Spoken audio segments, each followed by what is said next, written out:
첫사람 아담과 그의 아내 하와의 불순종으로 집에서 쫓겨날 때 아버지는 가죽옷을 지어서 입히셨습니다. 포기할 수 없는 사랑이기 때문에. 이 가죽옷은 장차 한 남편이 되실 주님이 피를 흘려서 지을 신부로 초대받은 모든 성도들에게 입혀주시는 웨딩드레스입니다. 성경은 낙원에서 쫓겨난 죄인들이 하나님의 의를 옷 입고 가죽옷을 입고 신랑 예수님과 결혼하여 영원한 안식처 새 에덴 동산으로 가서 사는 길을 안내하는 책입니다. 성춘향처럼 믿음의 정절, 사랑의 정절을 잘 지켜야 됩니다. 암행의사로 반드시 출도할 그 때가 가까워지면 옥에 가두거나 목에 칼을 채울 수도 있어요. 그러더라도 신랑이 반드시 오신다, 약속대로. 십자가에 죽기까지 사랑하는 신랑이 반드시 약속을 지키신다. 이것을 굳게 마음판에 새기고 인내로 믿음의 정절을 지킨 신부들에게 상속해 주실 땅이 죄와 사망이 없는 거룩한 성 킹덤 시티 새 예루살렘입니다. 우리는 회전하는 그림자같이 우리가 느끼는, 육체로 느끼는 상황에 따라서 밝기도 하고 어둡기도 하고 명암이 희비가 교차하지만 그곳에는 그림자가 없어요. 어둠이 조금도 없어요. 죄와 사망의 저주가 조금도 없어요. 그래서 험악한 세상을 이길 힘을 얻으려면 위를 바라봐야 됩니다. 새 예루살렘, 킹덤 시티, 거룩한 성, 거기에 나와 한 몸 될 신랑 예수 그리스도, 그게 그리스도의 몸 된 교회 성도의 정체성입니다. 우리는 한 번 죽습니다. 육체로. 두 번 죽으면 안 돼요. 속사람이 영혼이 생명의 근원에서 끊어지면 영원한 형벌의 처소가 있습니다. 그건 마귀의 세력들이 가도록 디자인된 곳입니다. 끌려 들어가는 거예요. 영으로. 누가 뭐라고 하더라도 우리는 예수 부활입니다. 예수 천국입니다.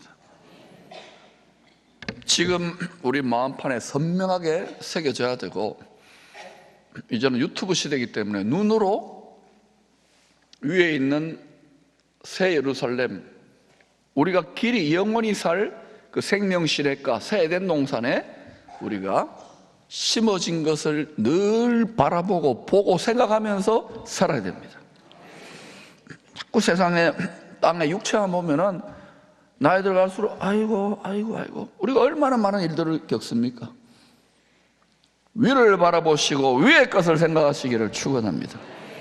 이것만이 참된 기독신앙의 능력이 되는 것입니다. 그리스도의 신부들의 믿음의 순례 여정의 종착역은 새하늘과 새 땅, 새 예루살렘입니다. 이 영원한 안식처, 우리 믿음의 결국에 종착점을 표대를 본 눈으로 보았어요. 영안으로. 사도 요한은 이렇게 묘사를 합니다. 요한계시록 21장 2절입니다.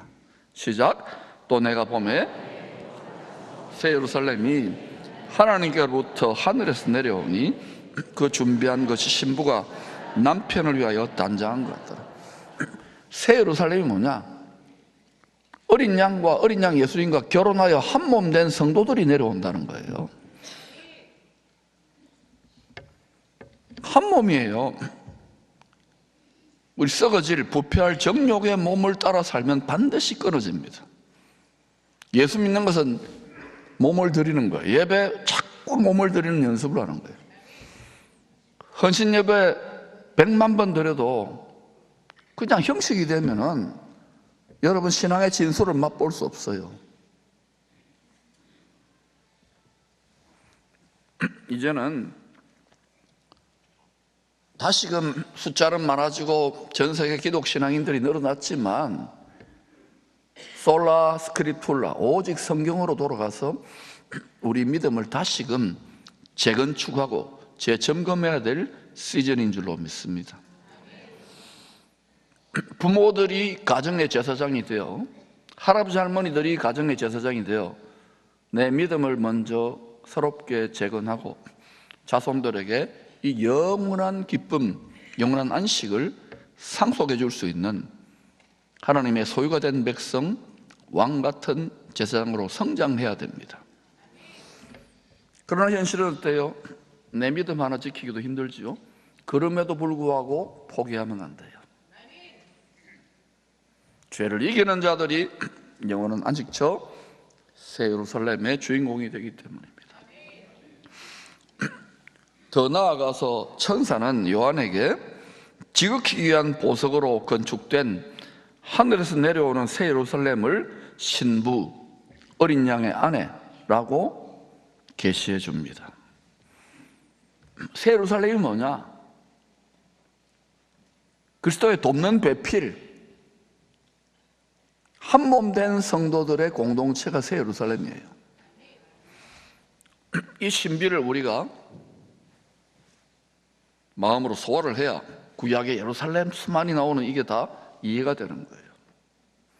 신랑이 다시 오실 때를 기다리는 성도들은 뒤끌로 돌아갈 이 겉사람, 육체에 갇혀 살 동안 속사람의 신부단장을 반드시 해야 됩니다. 신랑이 다시 오실 때가 결혼 잔치하는 때이기 때문에. 부활의 몸이라는 것은 한 몸으로 비유했잖아요. 부활하신 예수님과 같은 몸을 입게 되기 때문에 성령 안에 하나 되는 거예요. 왜 그 사람의 안에 갇혀서 속사람이 사는 동안 신부단장을 해야 되느냐? 마치 결혼식 날짜를 잡아놓은 신부가 신부단장을 하는 것처럼 매우 상식적인 일인 거예요.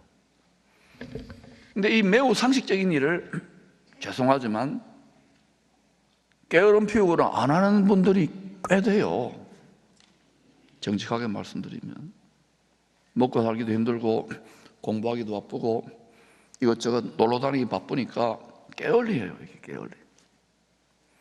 그런데 제가 지금까지 여러 쌍의 청춘 남녀들을 주례를 해봤잖아요. 신부들 중에 자다가 부스스하고 화장 없이 나온 분 한 번도 못 봤어요. 청년부에서 선무섬처럼 있던 자매도요, 와, 못 알아볼 뻔. 너무너무 눈부시게 화려하잖아요. 거기다가 또 면류관도 써버려요.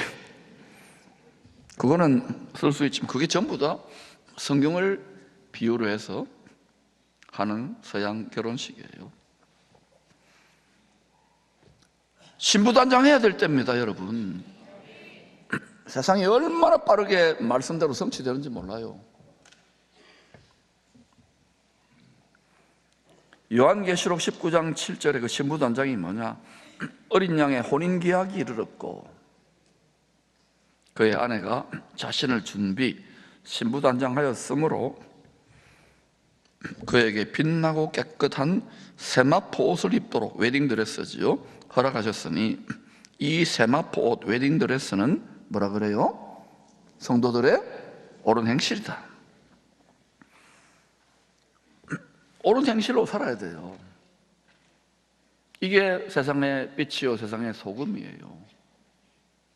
구별되어야 된다는 거예요. 구별되게. 옳은 행실로 안 살면 자기는 교회다, 천국이다, 크리스찬이다 하지만 짓밟힙니다. 반드시 하나님이 그렇게 구약 성도들이 신약서 그렇게 디자인해 놓았어요. 신부로 초대받은 성도들의 어린 양의 혼인식 준비는 다이어트를 하거나 피부 마사지를 받거나 메이크업 하는 이런 게 아니에요. 그건 외모예요, 외모. 중심, 속 사람의 중심, 얼마나 사랑하느냐, 어떤 믿음을 가지고 있느냐. 보석을 줘, 보석을. 성도들의 옳은 행실, 이것은 신랑 되시는 주의 말씀, 이 하나님의 말씀, 성경 말씀에 순종하는 죄에서 떠나는 성도들의 성화된 삶을 말합니다. 예수를 믿는데 순종은 안 해요. 예수를 믿는데 순종을 제한해요. 내 편한 대로 믿고 싶은 거예요. 이게 우리의 육적인 유혹의 본성입니다. 그리고 그렇게 유혹하면 그걸 따라가요. 교회에서도 그렇게 편하게 적당하게 하는 소리 여러분 듣고 따라가지 마시기를 바랍니다. 육의 편안함은요, 반드시 영혼의 부패함으로 흘러갈 수 있는 가능성이 있어요. 지금 물질적으로 풍요롭고 육이 편안하지만 이것을 신앙의 관점으로 새롭게 보시기를 축원합니다. 그리스도의 돕는 배필이요 중매자였던 바울은 십자가에 나타난 신랑 예수의 사랑, 그 사랑이 자기와 같이 예수를 핍박하고 괴롭혔던 자기에게 주님이 죽기까지의 십자가 사랑이 자기 심장에 각인된 거예요. 내가 예수 그리스도의 심장을 가졌노라. 그걸 깨달았기 때문에 그는요, 복음을 전하고 사명을 감당하며 겪는 모든 어려움을 넉넉히 기쁨으로 이겼었어요. 바울이 넉넉히 자기의 모든 자기를 하나님이 테스트한 거예요. 사도로서 다 만물의 찌꺼기처럼 모든 고난과 시험과 어려움과 영적 공격을 다 테스트한 다음에 로마서 8장 37절에서 바울은 이렇게 고백합니다. 시작. 그러나 이 모든 일에 우리를 사랑하시는 이로 말미암아 우리가 넉넉히 이기는, 심장이 식어버리면요, 사랑이 식어버리면 온몸이 다 굳어져요. 지금은 불순종하는 법이 점점 커지기 때문에 참 사랑이 식어지기 때문에요, 심장이 식어져요. 그리스도의 몸에 거꾸로 갈 수 있기를 축원합니다. 이사야서 62장은 죄로 짓밟혔던 예루살렘이 신랑이 다시 오실 때 신랑의 기쁨, 소중한 보물, 관을 쓴 왕비처럼 변화가 될 것을 예언합니다. 하나님의 소유가 된 백성, 제사장 나라의 사명을 망각하고 세상과 짝하여 살았습니다. 그래서 구약 성도들이 세상 큰 성 바벨론 제국의 노예로 끌려가서 비참하게 짓밟히고 성도의 정체성을 잃어버렸습니다. 죄의 종로로 됐던 거예요. 죄로 더럽혀졌어요. 그럼에도 구약 성도들의 공로가 아니고 십자가에 죽기까지 사랑하시기에 한 사람 한 사람 불러내어서 다시 회복시키실 것을 약속하십니다. 구약의 예루살렘이 회복된다는 거 반드시 하나님 하십니다. 땅에서 한번 이루고 위에서 한번 이루어서 통일될 거예요. 예수 안에서. 죄로 인해 남편에게 버림을 받은 것 같았던 예루살렘이 새롭게 될 것이라는 이 예언은 요한계시록 21장에 신부가 남편을 위해 단장한 것 같은 새 예루살렘을 통하여 완전히 성취될 것입니다. 하나님 한번 말했으면 반드시 이루십니다. 예루살렘이 세상과 짝하는 우상 숭배로 짓밟히는 치욕을 당했지요. 그러나 신랑의 피 흘리기까지의 사랑으로 새롭게 될 것을 약속합니다.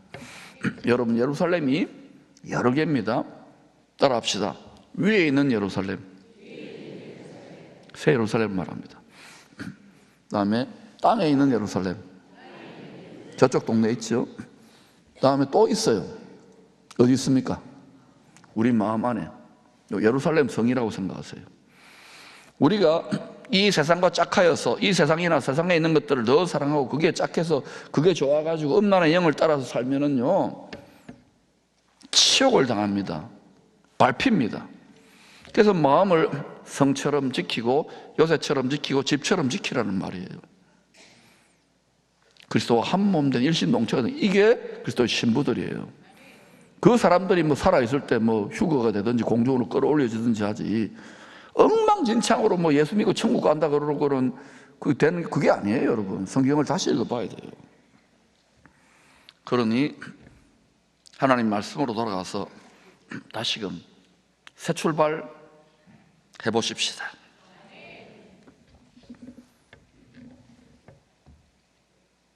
우리가 치욕을 당하지만 우리가 또 육체가 되었잖아요. 세상이 자꾸 끌리잖아요. 육체를 따라 살잖아요. 때로는 죄범하고 넘어지잖아요.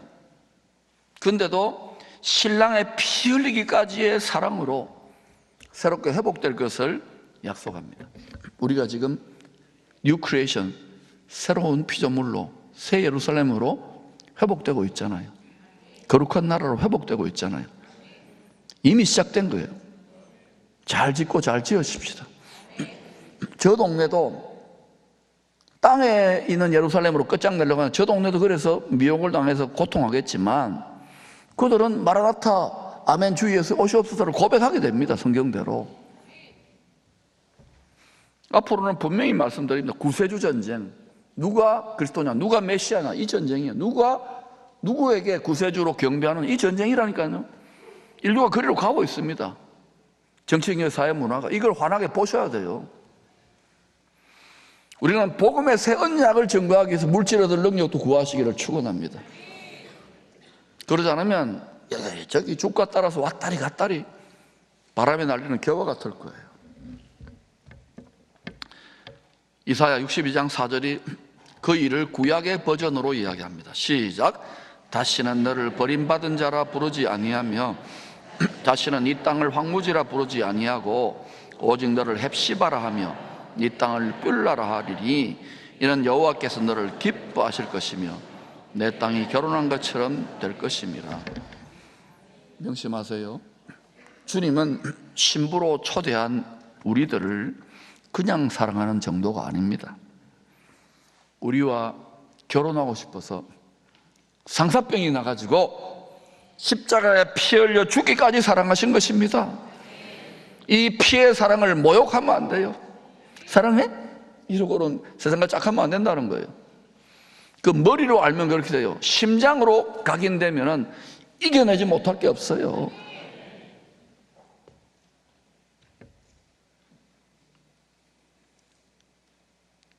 우리는 약속의 성령으로 이미 신랑과 결혼계약서에 도장을 찍은 신부들입니다. 구약 성도들은 출애굽기 20장 시내산에서 언약의 두 돌판 10계명을 받았잖아요. 그 밖에 있는 거고 이제 그게 성령으로 우리 안에 마음의 신비에 성령으로 율법이 새겨져 있는 거예요. 새 율법으로. 그러면 여러분 예수 믿으면은 하나님 말씀 영원한 법인데 하나님 말씀에 순종하기를 힘쓰십시오. 구약 율법 613가지를 다 지키라 이 말이 아니라 그거 다 안 지켜도 돼요. 핵심은 뭐냐? 그 율법의 핵심이 뭐냐면 하나님 사랑, 이웃 사랑, 원수 사랑입니다. 원수까지도 사랑할 수 있는 자가 화목의 복음을 증거하는 거예요. 마귀는 원수 만드는 자입니다. 마귀가 꼬이는 것은 다 이간질하고요, 선악지식 판단하게 해가지고 다 원수 만들고, 그게 앞으로 어때요? 전쟁이 없을까요? 인류의 역사는 전쟁의 역사라고 그러지 않습니까? 큰 걸 지금 기다리고 있는데 여러분, 이간질을 원수 만드는 자, 철천지 원수는 공중에 악한 영들, 저와 사망 것을 잡은 자라죠. 그것과 싸울 수 있는 군대는 그리스도의 군사밖에 없는 거예요. 우리 몸을 의의 병기로 드릴 수 있기를 축복합니다. 육체의 정욕에 묶인 옛 자아를 신랑과 함께 날마다 십자가에 우리들이 못 박아야 할 이유가 뭘까요? 성경대로 못 박아야 돼요. 목 안 박고 그냥 좋은 게 좋은 것도 아니에요. 반드시 주와 함께 못 박히는 것이 신앙생활의 첫 출발입니다. 바늘 끼라도 그 길을 들어가야 돼요. 왜 못 박아야 되느냐? 첫 번째, 육체의 정욕이라는 틈을 노려 유혹하는 제비죠. 제비에게, 옛 뱀에게 신부된 우리를 도둑맞지 않고 지킬 수 있는 최고의 안전장치가 함께 못 박히는 자리예요. 마귀는 이 세상 임금입니다. 이 강도는 이건 신입니다. 반드시 육을 호려가지고요 세상과 짝하게 만들어요. 이 세상에만 소망을 두지 마시기를 축복합니다. 예수 믿는 것이 무엇인지 새 예루살렘 성 표대로 가는 것이라고 이야기했습니다. 두 번째, 왜 못 박아야 되느냐? 우리를 주와 함께 주님이 나를 십자가에 못 박기까지 사랑하신다는 이 말씀이 일반적으로 우리가 피부에 잘 와닿지 않잖아요. 아닌가요? 나만 좀 그랬었구나 과거에. 주님 나를 사랑한다고 근데 막 목회한다고 막 굴리고 뭐 힘들게 하고 때로는 상처받고 이런 일을 겪으니까 하나님 왜 이렇게 힘듭니까? 뭐 이런 불평을 저는 안 해본 것 같이 말하지만 해봤다고요. 헷갈리죠? 여러분 그런 기도 많이 하잖아요. 하나님 하고 막 이러잖아요. 화목하고 막 깨가 쏟아지고 기쁘고 충만하고 달콤하고 이러지 않잖아요. 많은 분들이 그렇던데요. 만약 그렇다면 자랑할 게 너무 많은데 막 심장이 터져나갈 것 같은데 왜 어느 순간부터 무감각, 무덤덤, 감동이 없을까요? 설교가 시원찮았을까요? 또는 이 사람 저 사람 섬김이 부족했을까요? 잘 생각해봐요. 오래 다닌 성도들.